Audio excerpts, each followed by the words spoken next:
नमस्कार, आप देख रहे हैं जम्मू परिवर्तन और मैं हूं सिटू सिंह। इस समय हम डीडीसी ऑफिस सुंदरबनी के अंदर मौजूद हैं। यहां पर कुछ लोग इकट्ठा हुए हैं। इनका कहना है कि 1953 से पहले के ये जहां पर रह रहे हैं, लेकिन इनको आज तक मालिकाना हक नहीं मिला। आखिर क्यों मालिकाना हक नहीं मिला? जो लोग जहां से ज़मीनें छोड़कर पाकिस्तान में चले गए, उनके नाम आज भी जहां पर बोलते हैं, लेकिन जो जहां पर लोग रह रहे हैं उनका कहीं भी नाम नहीं है।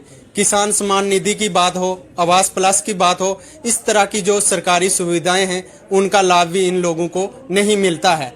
इन्हीं से जानने की कोशिश करेंगे कि कब से जहां पर ये रह रहे हैं और किस प्रकार की दिक्कतों का सामना इनको करना पड़ रहा है। सर देखिए, ward number 1, ward number 2 panchayat हल्का तला टांडा है, ये बाड़े हैं हमारी। इसमें कम से कम मेरे ख्याल में 100-150 कुंबा हमारा जो चक दवेले में लिखा गया है, निजायज कब्जा लिखा गया है।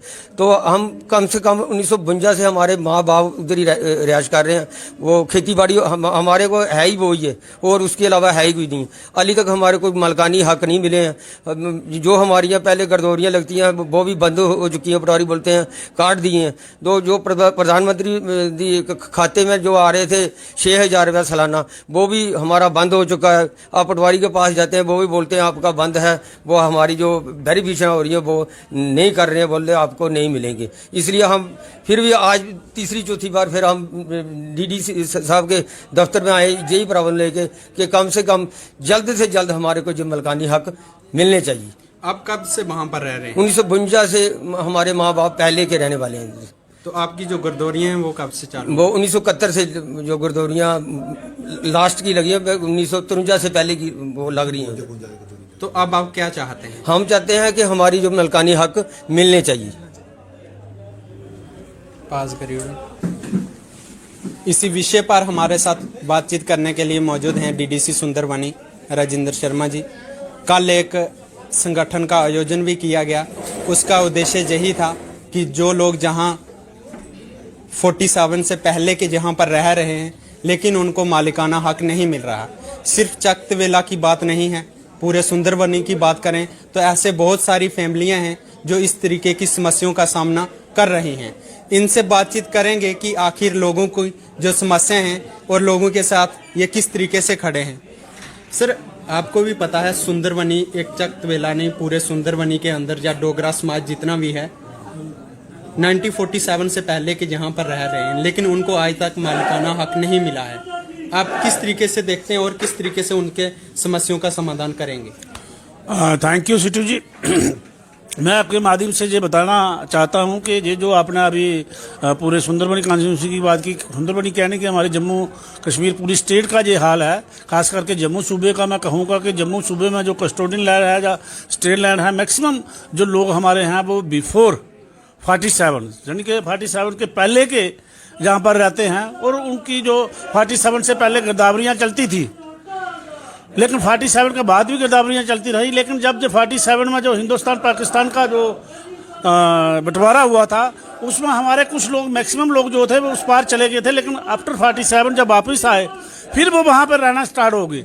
लेकिन मैं आपको ये कहूँ कि जो लोग जहाँ से चले गए हैं, जो मालिक पुराने मालिक थे, जो पहले के 47 बिफोर 47 चले गए थे, वो लोग जो पाकिस्तान में चले गए उनके नाम जहाँ चल रहे हैं। लेकिन जो लोग जहाँ पर 47 पहले से जहाँ पर रह रहे हैं, जमीनों के से गुजारा कर रहे हैं अपना, जो किसान साथ जितने भी किसान लोग हैं जिम्मेदारी कर रहे हैं, उन्हीं ज़मीनों पर रह रहे हैं, अपने मकान बनाए हुए हैं, और 4-4 पीढ़ियाँ उनकी गुजर चुकी हैं जहाँ पे। लेकिन उनको आज तक उनका मालिकाना हक नहीं मिला, और ना ही किसी को जो गिरदावरी लग रही थी, आजकल वो भी गवर्नमेंट एक ऐसा आर्डर हो गया कि वो स्टेट लैंड पे जो गिरदावरियाँ हैं वो बंद करी गई हैं। जो पीछे हो गई थी उनको भी काट दिया गया, उनका जो भी कोई राइट बनता था उसको ख़त्म किया गया है।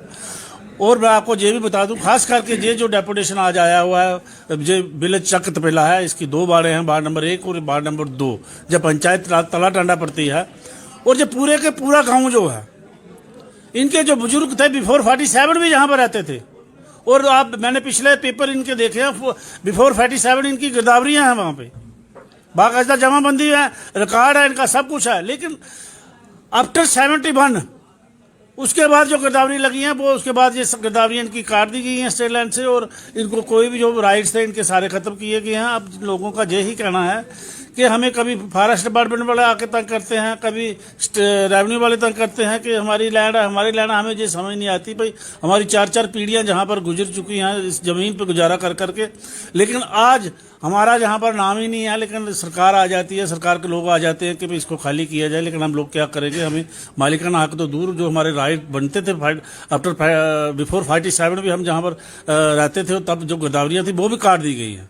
लेकिन अच्छा ये मैं देखा कि इन लोगों ने एक सबसे बड़ा सवाल है, केंद्र में आपकी सरकार है, बकर वालों को उनके हक दिए गए, जो हमेशा कभी श्रीनगर कभी जम्मू रहते थे, उनको वो राइट मिला, वो अपनी जमीनों पर रह रहे हैं। लेकिन जो डोगरा हैं, जो डोगरा समाज है, उनके साथ नाइंसाफी क्यों? वर्षों से जहां पर रह रहे हैं, लेकिन उनको हक दिलाने में सरकार भी तरह तरह की योजनाएं निकाल रही है। कोई कह रहा है स्टेट लैंड है, कस्टोडियन लैंड है। आखिर डोगरों के लिए स्टेट और कस्टोडियन लैंड क्यों है? वो गुजर बकर वालों के लिए क्यों नहीं है? उनको उनका हक मिला, अच्छी बात है, हर एक को हक मिलना चाहिए। आखिरकार डोगरों को क्यों अंधेरे में रखा गया? देखिए, मैं आपको ये बताऊं कि सरकार के साथ हमारी बातचीत चल रही है। मैंने इन लोगों की चकतवेला वालों की फाइल पूरी तैयार की है, और जहां पर हमारे जो एडिशनल डीसी साहब हैं विनोद बिनाल जी, उन्होंने बड़े अच्छे तरीके से हमारे डेपुटेशन से, जब हमारा डेपुटेशन गया था, उन्होंने पूरा हमें बताया कि आपको कैसे करना है, और उसी तरीके से हमने पूरा उनके पेपर फाइलें तैयार करवाई हैं। आज फाइल जो है उन्होंने जहाँ से रिकमेंड करके डिप्टी कमिश्नर जम्मू राजौरी को भेजी है, और वहाँ से जो वो एडमिनिस्ट्रेटिव डिपार्टमेंट को लिखा गया है कि इनके जो राइट्स हैं, बाकी पिछले इनकी गिरदावरी चल रही है और इनका राइट बनता है, और इनको जो जमीन का मालिकाना हक दिया जाए। मुझे लगता है कि खास करके चकतवेला के जो लोग हैं, मैक्सिमम इनका हल हो जाएगा। जो एडिशनल डीसी साहब ने जो एक्शन लिया है, जल्द से जल्द मुझे लगता है कि इनका जो एडमिनिस्ट्रेटिव डिपार्टमेंट से कुछ ना कुछ डिसीजन लिया जाएगा। लेकिन जहां तक आपका क्वेश्चन है, जो पूरी जम्मू सूबे की मैं बात कहूं कि वाकई ही डोगरा लोग, जो हमारे पुराने लोग जहाँ के रहने वाले हैं, मुझे समझ नहीं आया। लेकिन हमारे लोग ये था कि हमारे लोग जो थे कम पढ़े लिखे लोग थे, शरीफ लोग थे। उनका एक ही काम था कि जिम्मेदारी करना। किसान थे बेचारे, वो अपने सुबह शाम हल चलाने और खेतीबाड़ी करनी और 2 टाइम का खाना खाना अपना, और अपना टाइम निकालना, समय निकालते थे। सीधे साधे लोग थे, उनको ये नॉलेज ही नहीं थी कि हमें कैसे अपनी ज़मीनों का राइट बिताना, सरकार से लेना है, कैसे गिरदावरी करानी, कैसे मालकी लेनी है, कैसे इंतकाल कराना। इन लोगों को ये मालूम ही नहीं था। लेकिन जो लोग, मैं कहता हूं कि उनसे बाद में आके जहां सेटल हुए, उन लोगों को सरकार ने राइट्स दिए, और उनको लोगों को नॉलेज भी थी, वो पढ़े लिखे लोग थे, उनको पता था कि हमें अपना हक कैसे लेना है। हमें बड़ी खुशी है कि उन लोगों को राइट मिला, और मिलना भी चाहिए। हम कहते हैं उसी तौर पे जैसे उनको दिया गया, ऐसे ही हमारे जो लोग राइट से वंचित रह चुके हैं, जो डोगरा समाज के लोग पीछे रह चुके हैं, उनको भी राइट्स मिलने चाहिए। और मुझे लगता है कि हमारी सरकार ने पूरा संज्ञान इस पे लिया हुआ है, और बहुत जल्द, मैं आपको बताऊं, जैसे हमारे पहाड़ी कबीले की बात चल रही है, और बहुत जल्द सरकार जो पहाड़ी कबीले पे भी डिसीजन देने वाली है, और इसी तरह जो डोगरा कम्युनिटी हमारी है पूरे जम्मू सूबे में रहने वाली है, और जल्द से जल्द जो मेरे ख्याल कस्टोडियन लैंड और स्टेट लैंड है, इस पे इसका हल निकाला जाएगा, और सरकार जो है हमारे लोगों को उसके राइट देगी। शुक्रिया। इसी विषय पर एडीसी सुंदरवनी हमारे साथ बातचीत करने के लिए मौजूद हैं। इनसे जानने की कोशिश करेंगे। डीडीसी सुंदरवनी से भी बातचीत हुई और उन पीड़ित लोगों से भी बातचीत हुई। इनसे जानने की कोशिश करेंगे कि ये जो लोगों की समस्या हैं, क्योंकि इस समय अगर बात करें तो सुंदरवनी के अंदर एक मुखिया के तौर पर एडीसी सुंदरवनी ही काम कर रहे हैं। जो डेपुटेशन होगा या जो भी लोगों की समस्याएं होंगी, ऊपर पहुंचाने का काम यही करते हैं। इन्हीं से जानने की कोशिश करेंगे कि आखिर किस तरीके से इन लोगों की समस्या का जो समाधान करेंगे। सर, आज आपके पास यहाँ पर लोग आए डेपुटेशन लेके, इनकी समस्याएं आप भी जानते हैं। आवास प्लस का जो लाभ है इनको नहीं मिलता, किसान सम्मान निधि का लाभ इनको नहीं मिलता, बीपीएल राशन कार्ड इनको नहीं मिलते। आप किस तरीके से देखते हैं और इन लोगों के साथ किस तरीके से खड़े? देखिए, ये लोग कोई 8 महीने पहले मेरे पास आए थे। इनका एक रिप्रेजेंटेशन आया था थ्रू हमारे डीडीसी मेंबर जनाब राजेंद्र शर्मा जी के थ्रू। तो इनका मैंने पूरा रिपोर्ट लिया तहसीलदार साहब से। ये कहीं 1952 से पहले इनके दादा बाबा वहाँ पे आबाद थे, और वो सरकार ज़मीन चलती आ रही है। लेकिन ऐसा है कि कोर्ट का हमारा पूरा डायरेक्शन है गवर्नमेंट की तरफ से कि जितनी भी स्टेट लैंड है 2004 से उसको हमने गिरदावरी उनकी मनसूख कर दिया। इसी वजह से ये दिक्कत आ रही है कि इनको जैसे प्रधानमंत्री किसान सम्मान निधि या कोई और जो गवर्नमेंट बेनिफिट हैं सेंटर स्पॉन्सर्ड स्कीम्स के, वो नहीं मिल पा रहे क्योंकि ये नाजायज़ काबिज है वहाँ पे शो हो रहे हैं। तो क्या है कि इनका पूरा रिप्रेजेंटेशन लेकर के तहसीलदार से पूरी फाइल तैयार करके उनकी रिकमेंडेशन में साथ इनकी रिप्रेजेंटेशन मैंने डीसी साहब को भेज दी है, जिसमें पूरा लिखा गया कि ये बड़े पुराने काबिज हैं। अगर ये government administrative department has take a call on this, वही देखेंगे कि इसको इनको मालिकाना हकूक देने हैं कि नहीं देने हैं। ये क्योंकि हमारे प्रेरोगेटिव से बाहर है, तो जो भी हमने फैक्ट फाइंडिंग रिपोर्ट वो फर्स्ट क्लास बना करके मैं रिकमेंडेशन हमने भेज दिया है। तो मुझे लगता है कि ऊपर भी सरकार इसको देखेगी, अगर इनका बनता होगा तो डेफिनेटली इनको हक मिल जाएगा। सर ये तो सिर्फ चक तवेला के लोग थे, लेकिन पूरी सुंदरबनी के अंदर बहुत सारे लोग ऐसे हैं जो पीड़ित परिवार हैं, लेकिन वो आज अपने हकों के लिए तरस रहे हैं। तो क्या आप सबके साथ इंसाफ करेंगे? जो जितने भी डेपुटेशन हैं वो सरकार तक पहुंचाने का किस तरीके से काम कर रहे हैं? जैसे ये लोग पुराने कागज हैं, जैसे 1952 या 50 से पहले के कागज हैं, ऐसे अगर कोई और भी हमें अगर आएंगे हमारे पास तो हम उनका भी केस बना करके भेजेंगे। अब गवर्नमेंट देखेगी, government as per law court जो भी ऑर्डर्स हैं, as per court order, as per government laws, अगर इनका हक बनेगा तो मुझे लगता है वो गवर्नमेंट जरूर करेगी।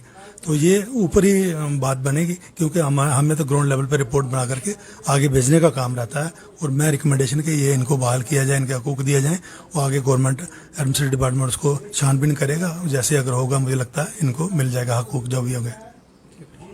तो ये थे एडीसी सुंदरबनी। हमने बातचीत उन लोगों से भी की, डीडीसी सुंदरबनी से भी की, उसके बाद एडीसी सुंदरबनी का भी हमने वर्जन लिया। लेकिन देखना होगा कि क्या उन लोगों को ये हक मिलेंगे या नहीं मिलेंगे। एक सुंदरबनी की बात नहीं है, जितने भी डोगरा परिवार है जम्मू कश्मीर में रह रहे हैं, बहुत सारे ऐसे लोग हैं जो इन समस्याओं का सामना कर रहे हैं। बहुत सारी सेंटर स्पॉन्सर्ड स्कीमें हैं, चाहे वो स्टेट की हैं, वो उनको लाभ नहीं मिलते हैं, क्योंकि उनको जो मालिकाना हक है वो आज तक नहीं मिला है। आखिरकार सरकार इस पर किस तरीके से काम करेगी, ये भविष्य में देखने वाली बात होगी। आप देखते रहें जम्मू परिवर्तन। मुझे दीजिए इजाजत। जय हिंद, जय भारत।